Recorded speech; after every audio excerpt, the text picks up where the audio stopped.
الحمد لله وكفى وسلام على حبيبه المصطفى أما بعد فأعوذ بالله من الشيطان الرجيم بسم الله الرحمن الرحيم ومن أظلم ممن منع مساجد الله أن يذكر فيها اسمه وسعى في خرابها صدق الله مولانا العظيم۔ بارگاہ رسالت میں آپ صلی اللہ علیہ وسلم میں درود پاک کا ہدیہ پیش کریں۔ اللہم صلی علی سیدنا و مولانا محمد معدن الجود والکرم وآلہ واصحابہ الکرام وابنہ الکریم وبارک وسلم صلاة دائمة سرمدا ابدا۔ اللہ عز و جل قرآن عظیم میں ارشاد فرماتا ہے، اس سے بڑا ظالم کون جو اللہ کی مسجدوں میں اللہ کا ذکر کرنے سے روکتا ہے، وہ سب سے بڑا ظالم ہے۔ ومن اظلم ممن منع مساجد اللہ، اللہ کی مسجدیں، اللہ کا گھر اس کے ذکر پاک کے لیے ہوتی ہیں، اس کی عبادت کے لیے ہوتی ہیں، اور جو اللہ تبارک و تعالیٰ کے ذکر سے اور اس کی عبادت سے روکے، اللہ قرآن میں فرماتا ہے وہ سب سے بڑا ظالم ہے۔ میرے عزیزو، تاریخ اگر دیکھتے ہیں ہم تو ہر زمانے میں معرکہ حق و باطل ہوتا رہا ہے۔ باطل طاقتیں ہمیشہ یہ چاہتی ہیں کہ اللہ کے ذکر کو روکیں، کیونکہ طاغوت شیطان جس کا ذکر قرآن میں ہے وہ ہمیشہ سے یہ چاہتا رہا ہے کہ اللہ کا ذکر کرنے والوں کو روک دیا جائے، کیونکہ اس نے اللہ تبارک و تعالیٰ سے یہ وعدہ کیا، چیلنج کیا تھا، لَأَقْعُدَنَّ لَهُمْ صِرَاطَكَ الْمُسْتَقِيمِ، اے رب میں تیرے سیدھے راستے پر بیٹھ جاؤں گا، ثُمَّ لَآتِيَنَّهُمْ مِنْ بَيْنِ أَيْدِيهِمْ وَمِنْ خَلْفِهِمْ وَعَنْ أَيْمَانِهِمْ وَشِمَائِلِهِمْ، اور میں اس سیدھے راستے پر جو بھی گزرے گا اس کو کبھی سامنے سے آ کر بہکاؤں گا، کبھی پیچھے سے آ کر بہکاؤں گا، کبھی دائیں سے کبھی بائیں سے۔ اور اللہ تبارک و تعالیٰ سے شیطان مردود یہ کہتا ہے، وَلَا تَجِدُ أَكْثَرَهُمْ شَاكِرِينَ، تو تیرے بندوں میں شکر گزار بندے نہیں پائے گا۔ مطلب یہ ہے کہ ابلیس لعین مسلسل یہ کوشش میں ہے کہ اللہ تبارک و تعالیٰ کے بندوں کو اس کے ذکر سے دور کرے، اس کے شکر سے دور کرے۔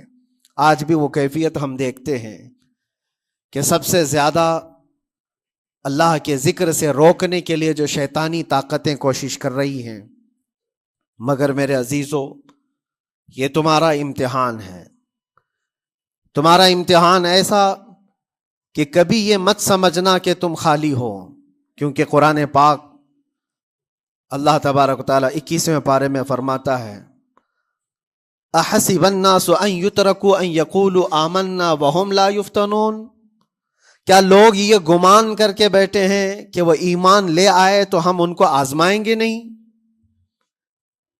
یا ان کو چھوڑ دیا جائے گا؟ جو ایمان لایا ہوا بندہ ہے وہ آزمایا جائے گا۔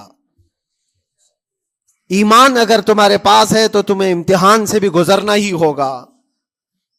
یہ ایمان کسی حلوہ پراٹھے کا نام نہیں ہے، کھا کر کے مست نیند سو جائے، پھر اسے اس دار فانی میں، اس دنیا میں امتحانات سے گزار کر کے اپنے ایمان کی کسوٹی کو دکھانا ہوگا۔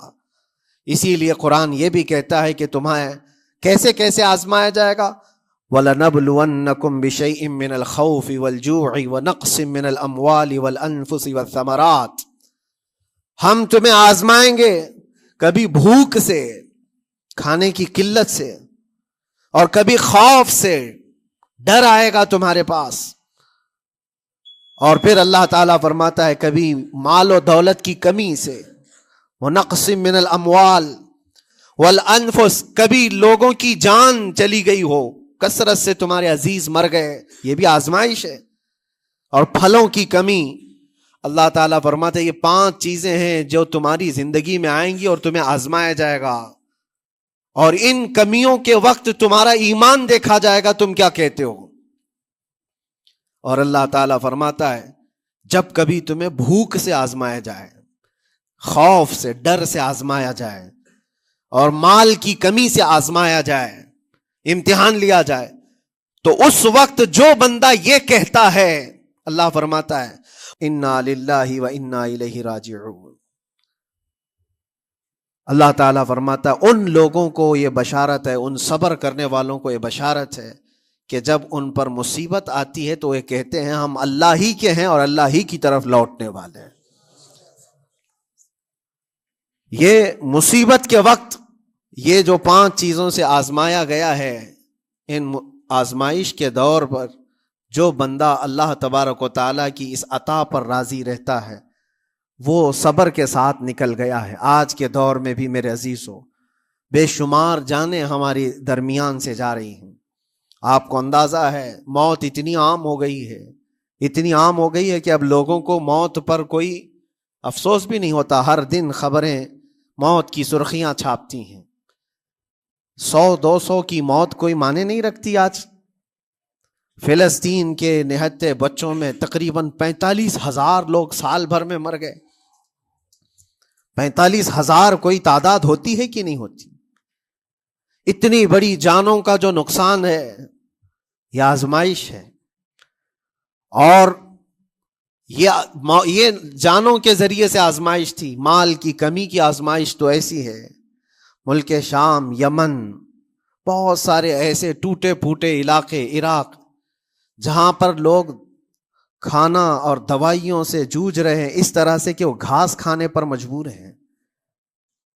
بہت سارے ایسے علاقے جہاں پر چھوٹے بچے پھینکے ہوئے کچرے میں سے دانے چن کر کے کھا لیا کرتے ہیں۔ وہ اپنے پیٹ کی اس آگ کو بجھانے کے لیے دانے دانے کے لیے ترس رہے ہیں۔ یہ بھوک کی آزمائش ہے، مال کی کمی کی آزمائش ہے، جانوں کی آزمائش ہے۔